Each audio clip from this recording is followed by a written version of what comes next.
ফরজ গোসল করার পদ্ধতি হলো, আপনার গোসল ফরজ হলে বাথরুমে গোসলখানায় গিয়ে সর্বপ্রথম আপনার শরীরের যে জায়গায় নাপাক লাগছে বা কাপড়ের যে জায়গায় নাপাক লাগছে সেই জায়গাটা কি করা, পরিষ্কার করে নেওয়া আগে। যদি আপনার জায়গাটা চিহ্নিত থাকে যে এই জায়গাটা নাপাক লাগছে, ওই জায়গাটা ধুয়ে ফেলান। এরপরে নামাজের জন্য যেভাবে আমি অজু করছি সেভাবে অজু করা। এরপরে অজু করা, হাতের কবজি ধোয়া, এরপরে কুলি করা, নাকে পানি দেওয়া, মুখ ধোয়া, হাতের কোণে পর্যন্ত ধোয়া, মাথা মাসায় করা, এরকম অজু করা। অজু করার পরে এবার আপনি গোসল করেন।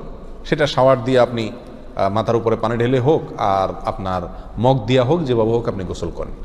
গোসল করা শেষ হয়ে গেলে, গোসল করে যখন বের হয়ে যাবেন তখন যাওয়ার আগ দিয়া ওই যে পাও ধোয়া বাকি আছে হুজুর, যাওয়ার আগ দিয়া পায়ের ওখানে পানি ঢেলে টাকনো পর্যন্ত পাও ধুয়ে ফেললেন, বাস গোসল হয়ে গেল।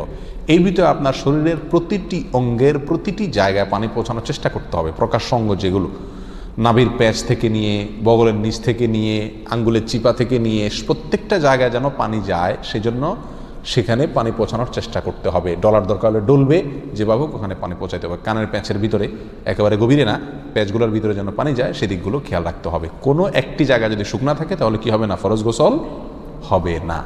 অতএব পরিপূর্ণ শরীর যাতে ধোয়া হয় সেদিকটা খেয়াল রাখতে হবে। নেল পালিশ ইত্যাদি বা কোনো রং টং ইত্যাদির কারণে যদি কোনো আবরণ থাকে শরীরের উপরে, তাহলে সেগুলো সরা নিতে হবে, তা না হলে কি হবে না, ফরজ গোসল আদায় হবে না। কথা, প্রথমে শরীর এবং কাপড় থেকে নাপাকগুলো ধুয়ে নেব, এরপরে অজু করব পূর্ণাঙ্গভাবে, পাও ধোয়া বাদে, এরপরে গোসল করব। আর বের হওয়ার সময় দোনো পাও টাকনো পর্যন্ত ধুয়ে তারপর বের হয়ে যাব।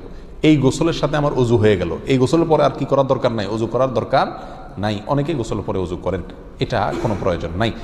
তবে কেউ যদি গোসল করা অবস্থায় তার পেশাব চলে আসে, অনেকে আছে পানির স্পর্শ লাগলে পেশাব বেশি আসে, তো গোসল করা অবস্থায় যদি তিনি পেশাব করে দেন বা অজুভঙ্গের কোনো কারণ তার ভিতরে আসে, তার বায়ু ছাড়লেন, তাহলে তো সেক্ষেত্রে অজু যেটা শুরুতে করছিল ওইটুক তো আর নাই, তাহলে তাকে আবার কি করতে হবে, নতুন করে গোসলের পরে অজু করতে হবে।